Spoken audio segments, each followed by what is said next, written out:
Hi everyone, so the name of my business book was So Good They Can't Ignore You by Cal Newport.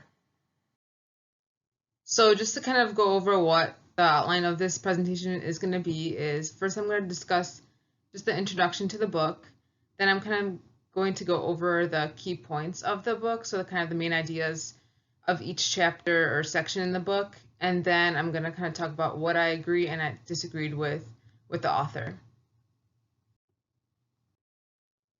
So the main point of the book was kind of so the author's basically what he wanted to do with this book is to reject the passion hypothesis and discuss why he didn't believe in this. So the passion hypothesis is basically what we believe in today's modern society, and that is that the passion is just following your passion. So finding something you love and following that and making it into a career. Well, basically, so there's a quote that says the key to occupational happiness is to first figure out what you're passionate about and then find a job that matches this passion. So that's essentially the passion hypothesis, and he's going to be arguing that that's wrong.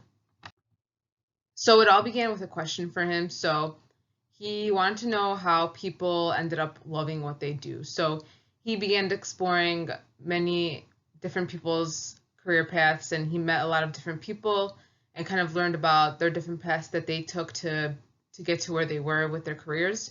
And he kind of saw what worked and then what didn't work in the process. And so the next question that kind of came up was, if follow your passion is bad advice, because that's what he kind of discovered, then what should people do to find kind of a fulfilling career? So there are 4 rules that he came up with to find a fulfilling career. So the second rule is be so good they can't ignore you. So he kind of defined that to find a value in the work you do, you kind of have to have these traits that are unique. And so you have to, the traits that you should have are creativity, impact, and control. So you have to be creative, kind of have something different from everyone else, kind of make an impact, and then also have control in that because it is so unique. And so you kind of have to acquire capital in a sense. So have something that you can offer to the world that nobody else really can, and use that and continue to have put in a lot of effort and practice and continue challenging yourself to improve. So you never take a challenge, you always take on a challenge no matter how difficult it may be, but it's also not so difficult that it's frustrating, and then you just continuously improve at the work you do and just show it to the world, and so it's something that nobody else besides you can offer.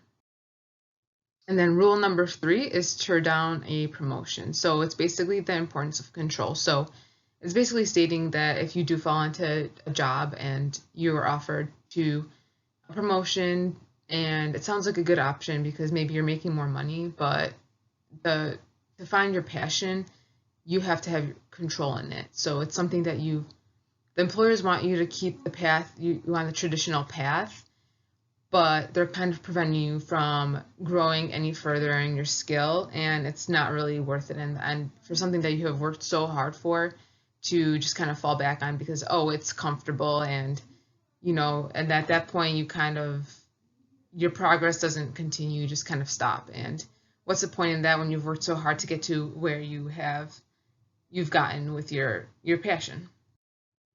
And rule number 4 is think small, act big. So it kind of revolves around finding your mission, and your mission is basically the source of your passion. So it allows you to pursue your goal. It's kind of your motivating factor. So the whole process is kind of making these little bets. So taking these small steps, getting feedback. So maybe you do fall, maybe you fail, but you're always trying, you're always challenging yourself, and you're getting that feedback to improve, and that really makes a difference. And then it kind of allows you to find your mission, what you are working towards, and essentially what your passion is.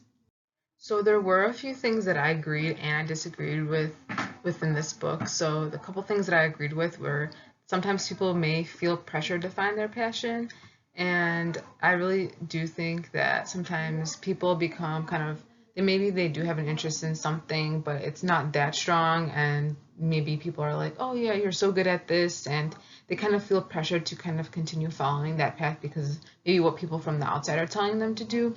And I do think that that can kind of be detrimental because maybe people, that's how people end up being not happy with their careers. So I did agree with that point, and I also agreed with that you can grow to love any job. So I have seen a lot of people kind of fall into a job that may just have been like a part-time job for extra money or something, but they kind of end up staying there because they feel comfortable, they grow the competence in their job, like it was discussed with those three intrinsic motivators. They grow the skill, and then they are able to relate to others in the job, and they kind of do grow to love it and do grow a passion for that. So I do think that people can find anything and find a passion in any job. And then lastly, I also agreed with confidence in your work comes with time. So again, kind of like going over what I just discussed is, the longer you're doing something, the more confident you become, and then that's kind of how you find a passion for it. And then disagree with what I disagreed with. So if people don't have some kind of passion for what they do, then what explains motivation? I think this kind of goes along with kind of like a lot of us have a passion for nutrition. So if we didn't have some kind of passion for it, we wouldn't continuously be working to gain skill in our profession and improve. So I do think that that's kind of faulty because I do think that we have to have some kind of passion to continue pursuing what we're doing. And then lastly, you don't always have to have it all together before people notice you. So he kind of explained like having that craftsmanship, kind of building, gaining value in what you do, continuing to practice until people really notice you and really think that you have something to provide that's unique.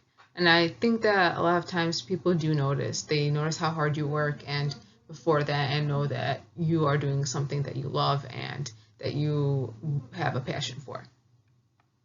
That's all I really have. I just wanted to thank you all for listening, and I hope you enjoyed.